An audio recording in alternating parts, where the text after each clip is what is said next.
les sports, les infos, la musique, l'actualité, le tout tamisé et servi à chaud pour vous sur Radio Clédou.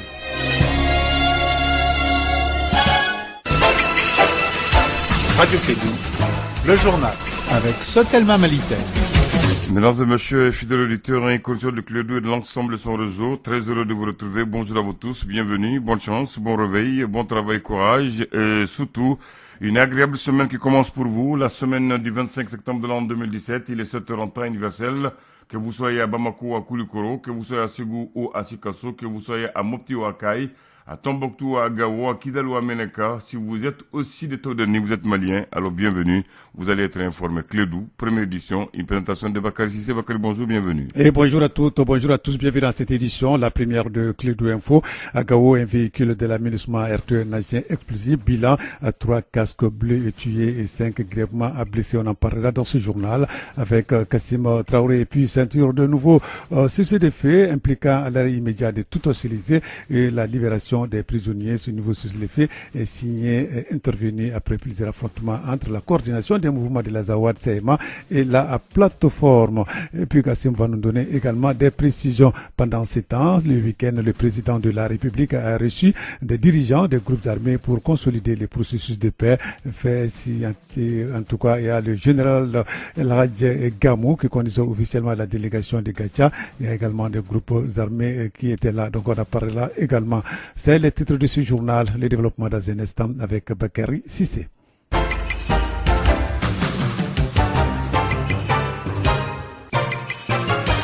Une fois de plus, bonjour, bienvenue à cette édition, la première de Clédou Info. Je le disais tantôt, le président de la République, Ibrahim Boubacar Keïta, a reçu le week-end ici, dans notre capitale, des dirigeants de groupes armés pour consolider le processus de paix. Fait significatif, le général El Hadj Gamou conduisait officiellement la délégation du Gacha, groupe armé pro-gouvernemental, avec le président Ibeka. El Hadj Gamou du Gacha et les responsables de la SEMA, ex-rébellion, ont évoqué le processus de paix, surtout la situation de Kidal. Pendant 7 ans, je le disais dans les titres, à Gao, véhicule de la MINUSMA, ART Nazien explosive, 3 casques bleus ont été tués et 5 grièvement. L'attaque a eu lieu le dimanche, c'était 24 septembre, tôt le matin, et fait au moins donc suite donc aux multiples attaques à la roquette contre le camp de la MINUSMA qui n'a fait aucune victime. Mais en attendant, nous allons parler d'abord de la ceinture d'un nouveau cessez-le-feu impliquant l'arrêt immédiat de toute hostilité et la libération des prisonniers. Ce nouveau cessez-le-feu signé est intervenu après plusieurs affrontements entre la coordination des mouvements de l'Azawad et la plateforme. Les deux parties s'engagent à faire des patrouilles mixtes dans les zones du nord de notre pays. Kassim Traoré nous donne des précisions. Ce document obtenu suite à une discussion d'une semaine est basé sur les mesures de confiance. Il permet le retour des combattants de la plateforme dans la localité de Takalot. Fad Ag Al-Mahmoud, secrétaire général du Gatia, membre de la plateforme. Le document signé permettra de résoudre tous les problèmes alourdissant la mise en œuvre de l'accord. C'est la première signature entre la SEMA et la plateforme qui est censée avoir la garantie de la communauté internationale. Je pense qu'il y a une dynamique qui a été enclenchée au niveau de la CPS en ce qui concerne le mouvement des troupes, les nouvelles résolutions des Nations Unies aussi braquées sur la violation des cessez-le-feu. Nous espérons que la communauté internationale cette fois-ci sera plus rigoureuse en dehors de ceux qui violent leurs engagements. Le document insiste aussi sur une cessation immédiate, totale et définitive de toutes sortes d'hostilités. Cheikh Oumar Diallo, politologue. Bien évidemment, l'opérationnalisation des MOC. Il y a également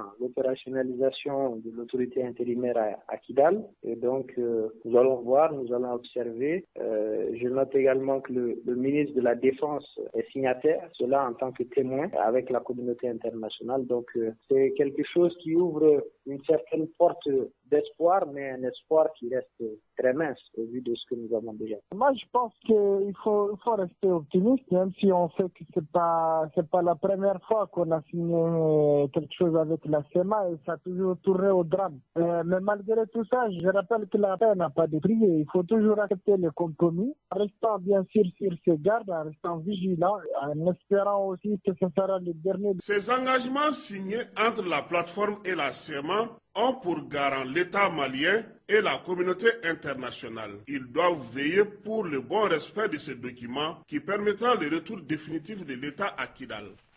Alors merci Kassim Traoré. Je le disais également, donc l'explosif à Gao. C'était donc hier dimanche, un véhicule de l'aménagement ART, un agent explosif, bilan 3 casques bleus tués et 5 grièvement blessés. L'attaque a eu lieu. C'était hier tôt le matin, fait suite donc aux multiples attaques à la côte contre les camps de l'aménagement à Kidal. C'est ce qu'il nous dit ici Kassim Traoré. Des engins explosifs qui sont aujourd'hui à la base de plusieurs attaques. C'est ce qui est arrivé à un véhicule logistique de l'aménagement qui a heurté un engin explosif dans la localité de Kobe, à 35 km de Gao sur la route menant à Afoud. Ce sont des casques bleus qui escortaient un convoi sur l'axe Anefif-Gao. Le bilan est de 3 casques bleus tués et 5 blessés, dont certains très graves qui ont été évacués sur la ville de Gao. Sur le coup, une force d'intervention rapide a immédiatement été déployée sur les lieux pour sécuriser le périmètre et permettre la prise en charge des victimes. En tout cas, les attaques terroristes ont doublé d'intensité ces derniers jours dans les régions nord du Mali. Avant cette attaque matinale à Gao, il y a eu en milieu de semaine des obus lancés sur le camp de l'aménagement à Kidal. Une triple attaque à la roquette revendiquée par le groupe du djihadiste malien Yad Agali. Alors merci Kassim Traoré. Nous allons parler politique à présent. La conférence de presse de la convention des partis politiques de la majorité présidentielle CPM, CMP je veux dire, s'est tenue ce week-end à la maison de la presse de Bamako. C'était dans le cadre du 4e anniversaire de l'accession à la présidence du président de la République, Ibrahim Boubacar Keïta. Il y a eu 2 problèmes auxquels le président Ibeka devrait faire face.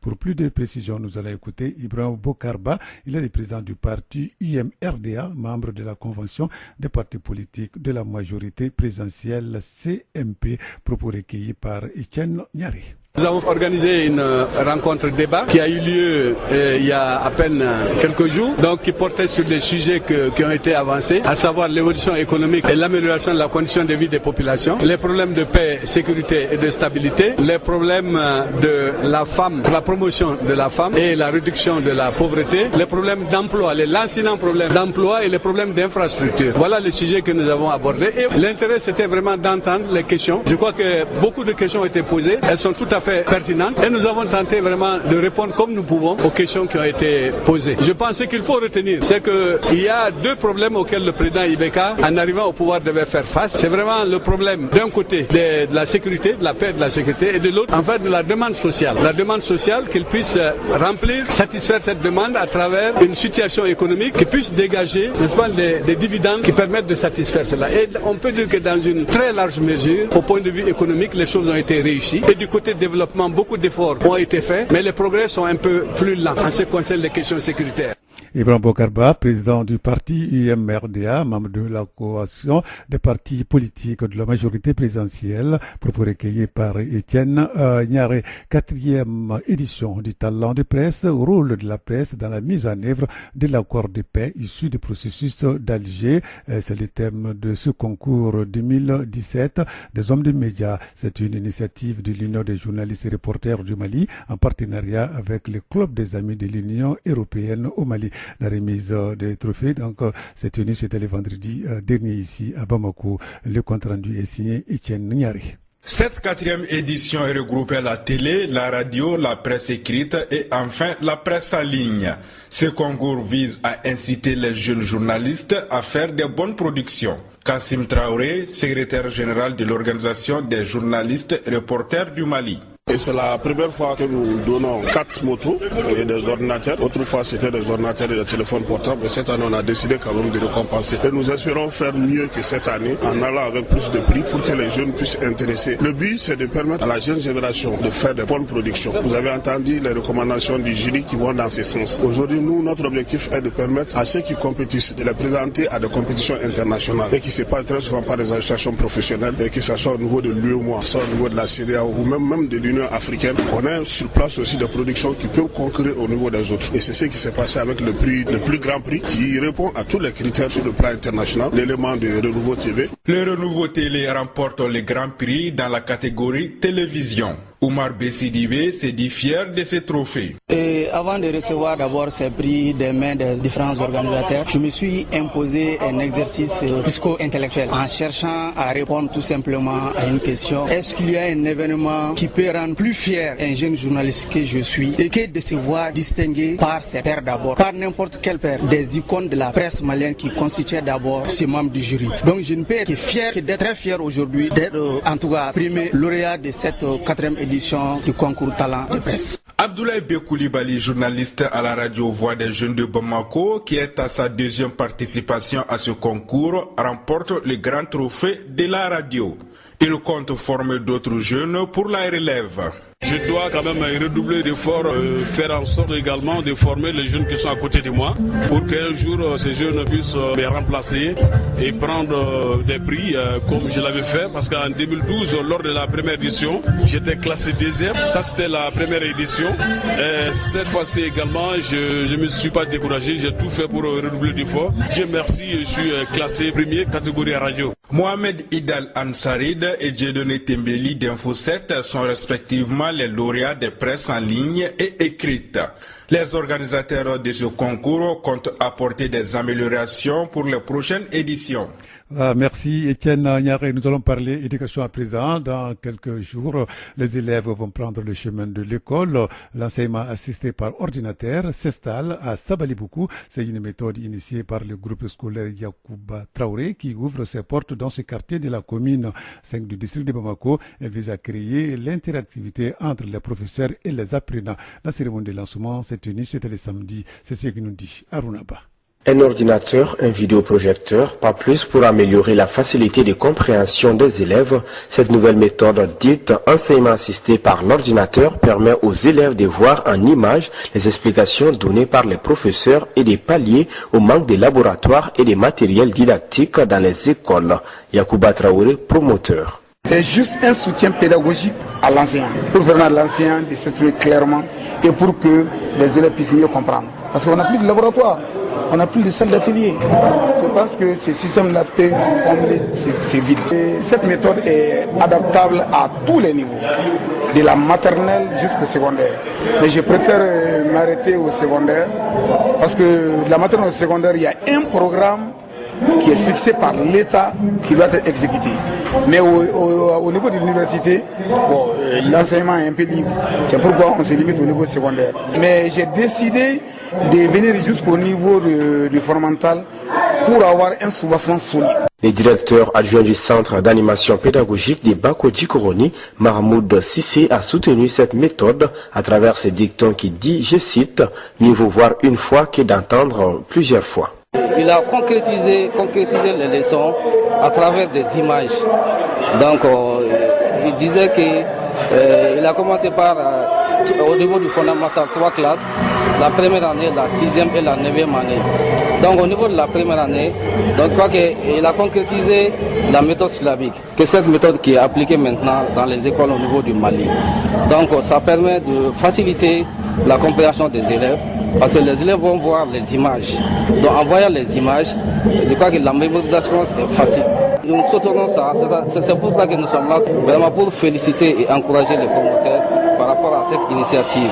Donc nous souhaitons que ça sera généralisé dans toutes les écoles au niveau du Mali. Les promoteurs du G-Site comptent améliorer à travers l'enseignement assisté par l'ordinateur les niveaux de compréhension des élèves en difficulté et susciter plus de motivation chez les élèves dans l'apprentissage. Voilà, merci Arunaba. Donc nous allons essayer de savoir davantage sur cet enseignement assisté par ordinateur qui s'installe dans notre pays. L'initiative est de M. Yacouba Traoré. Il nous parle de cette initiative. On l'écoute. L'idée est simple parce que moi je suis enseignant de formation. Je suis un sortant de l'INSIP. J'ai enseigné pendant 10 ans et après ça fait 19 ans maintenant que je suis promoteur d'école. Bon, j'ai vu que vraiment on est sur un chantier bâti, donc il faut faire quelque chose. L'État fait assez d'efforts, c'est vrai, mais de plus en plus le niveau est bas. Bon, on ne fait qu'accuser les enfants. Est-ce que c'est pour cette raison que vraiment, moi j'ai imaginé cette méthode d'enseignement par ordinateur.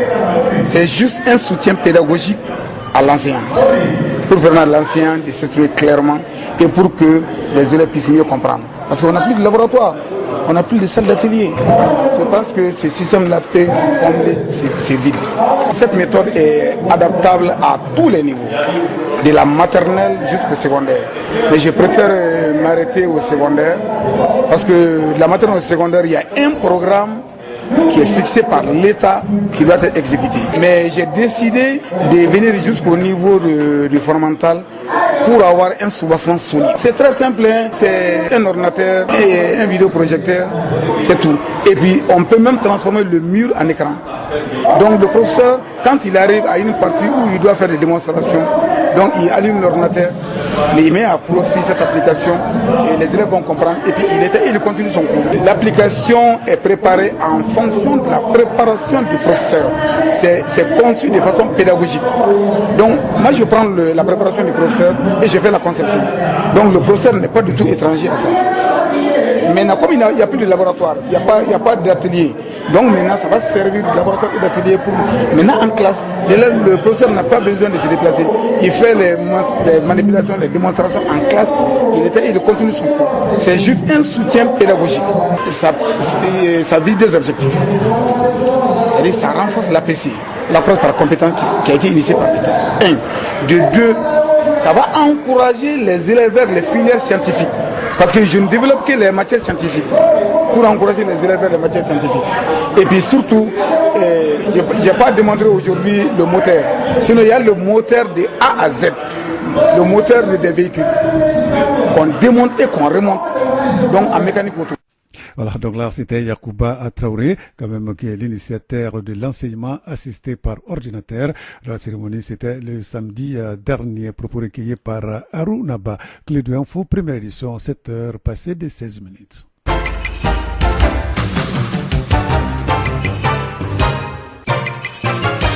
Soutenir les paysans à travers la valorisation de leur production, c'est l'objectif d'un événement international dénommé V1000, c'est-à-dire un repas pour notre avenir. L'initiative a réuni autour de plusieurs plats des acteurs intervenant dans le domaine de lutte contre la pauvreté et le monde paysan. La cérémonie s'est tenue samedi dernier en commune 1 du district de Bamako. Le compte rendu est signé d'Adonomoko.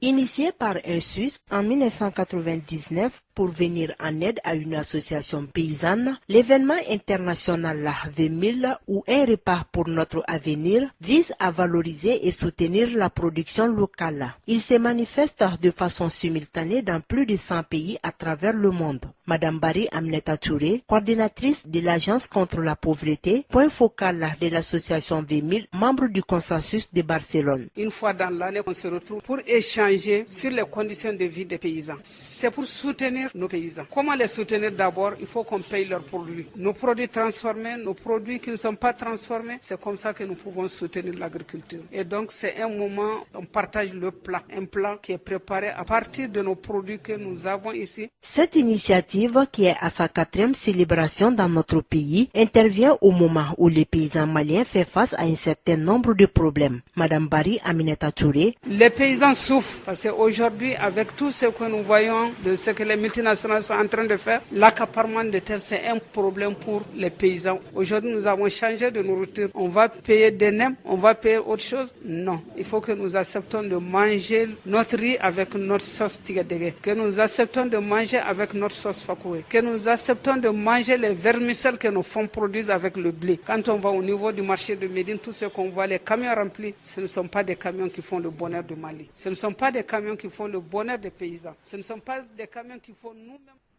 Voilà. Bien, donc là, un reportage signé Dado Onumoko. Nous avons terminé par les festivités du 22 septembre. Notre pays a célébré, c'était le vendredi dernier, le 57e anniversaire de notre indépendance à Ségou. En tout cas, les autorités ne sont pas restées à marge. Le gouverneur de la région, Georges Togo, avant de suivre le défilé militaire, a fait un dépôt de gerbes de fleurs au camp militaire Sékou Amadou Tall, à l'intérieur de la région également. Les festivités ont été aussi organisées. C'est ce que nous dit Douba Damele. Au cours du défilé militaire, le gouverneur de la région, Georges Togo, a fait une présentation multidimensionnelle de sa région. Au niveau du monde rural, il y a eu des réalisations dans le cadre de l'exécution de la politique agricole gouvernementale avec la tradition, la vision du président de la République de faire de l'agriculture le moteur de développement du Mali. Dans le domaine du travail, de l'emploi et de la formation professionnelle, le FAFPA, la pêche, le PROCEJ ont largement contribué au renforcement de l'employabilité des jeunes dans le domaine du désenclavement. Il y a lieu de se réjouir de l'aménagement de 2 fois 2 voies de la section Ségou-100 sur 7 km de la RN6, la construction, la réhabilitation de la route nationale RN33 d'une longueur de 81 km entre Yono et Gomakura. Des activités de suivi et de contrôle des réalisations physiques d'ouvrages d'approvisionnement pour améliorer l'accès à l'eau potable de façon durable et équitable. Les régions ont été menées.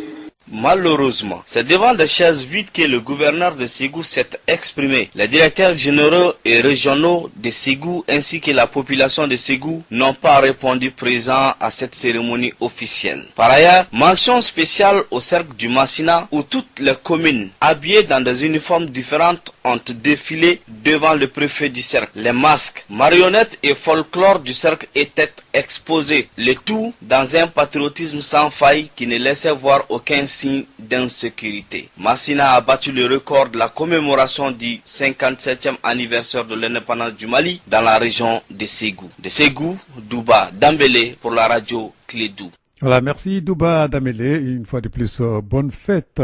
Nous allons parler maintenant de la situation du temps avant de nous séparer. Le ciel sera clair à peu nuagé sur l'ensemble du pays. Les vents seront de direction sud-ouest et d'intensité faible à modérée sur l'ensemble du pays, excepté les régions de Taoudéni, Kidal, où ils seront de composante nord-est. La visibilité sera légèrement réduite par la poussière en suspension dans les régions de Tombouctou, Taoudéni, Kidal, Gao et Menaka et bonne sur le reste du pays. Les orages isolés associés de pluie se manifesteront dans l'après-midi et ou la nuit dans les régions de Caille et Sikasso. Les températures seront stationnaires sur l'ensemble du pays. À Bamako et environ, le ciel sera clair à peu nuagé avec un vent de direction sud-ouest d'intensité faible à modérée. La visibilité sera bonne. Les températures maximales et minimales prévues pour la journée d'aujourd'hui sont respectivement de 32 degrés et de 22 degrés. Voilà, c'est tout pour cette édition, la première des Clés d'Info. Merci de l'avoir suivi. Présentation Bakary Sissé, mise en onde Abdoulaye Andan. Vous allez retrouver la rédaction à 13h pour d'autres informations sur notre antenne. D'ici là, restez avec nous. L'information continue sur notre antenne. Radio Clédou, le journal avec Sotelma Malitaire.